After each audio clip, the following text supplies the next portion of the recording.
Deductibles and copays apply. Free catheter sample requires qualified enrollment.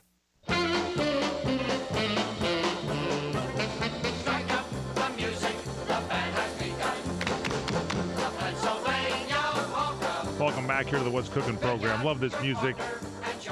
Michael Horn, Paul Stern. This is Groundhog Day. Have we gotten an update on Groundhog Day, Paul? I believe that Punxsutawney Phil did, to come out of its shadow?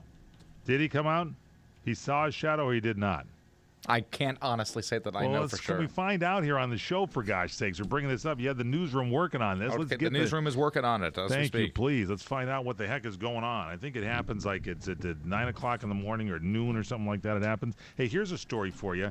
I mentioned this yesterday on the PM show, and this is a preview of Valentine's Day because we're going to be getting into that here pretty quick.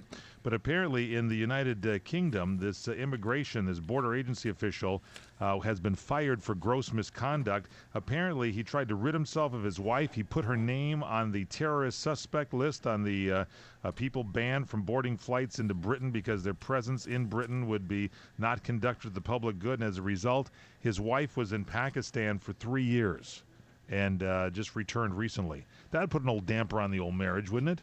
I think it certainly would. That would kind of tidy things off a little bit. I'll say that. Talking about putting a damper on things, has there been any general consensus on the kind of the aftermath of that whole Taco Bell situation? Nothing yet. Just waiting to see how the courts rule on that. With the lawsuit against, I guess, Taco Bell coming clean, in fact, by saying that okay, it's not 100% beef, it's 88% beef, and the remaining 12% is secret recipe. Really? Can we leave it at that? Let's leave it at that. Okay.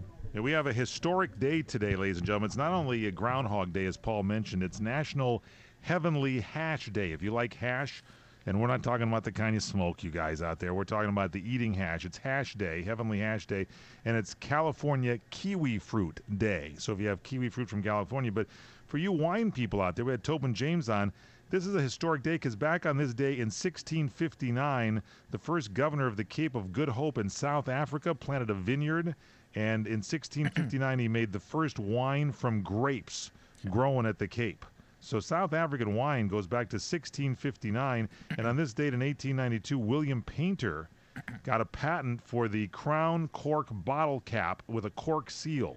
So if you like bottle caps, on your Coca-Colas or whatever, 1892 is when the cork bottle cap was invented. Not to regress, but that whole thing about was it Hash Day? Hash Day, yes. I don't know who's putting on this particular commemoration, but I know our very own Santa Barbara wine correspondent, Fred Beaton, particularly fond of the hash that they happen to serve at the 21 Club. That's Ron Beaton. Oh, well. It's his brother Ron. Okay, well, thank you. Fred, not a big fan of the hash, but his brother Ron is. Do we have an update on the Groundhog Day yet? We're not doing very well on news stories on the show today. I apparently, I don't know if we've been abandoned, but we are still working on this. Did we ever get a hold of our guest Ted Broer and get him on with his Ted Broer Day? I was going to ask Ted because he's a nutritionist, and he said that running can actually kill you. But of course, maybe Ted's laying by the side of the road with his jogging suit on. I don't know. Could be. Thank you. Also, by the way, one other note on this date in 1897. This guy from Pittsburgh, Pennsylvania, that's Groundhog Day, we're talking this, Alfred Crail of Pittsburgh, patented the very first ice cream scooper. And his design is still being used today. Maybe you're using it on the East Coast to scrape the ice off your vehicles. All right, now it's time to go to our next guest. Do we have Ted Broer ready to go, Paul Stern? Apparently, Ted was unable to make today's program for reasons unknown. Ted also thinks a vegetarian diet could be unhealthy. And he also has burned body fat and cellulite. That's why he's America's most controversial doctor. And why he avoided our show today. Thank you all for joining us. If you missed anything, go to our blog, go to the website, go to crntalk.com. You see where it says podcast, click on What's Cooking. The blog will be there. It'll tell you everything about what's going on in the past shows, this show, upcoming shows.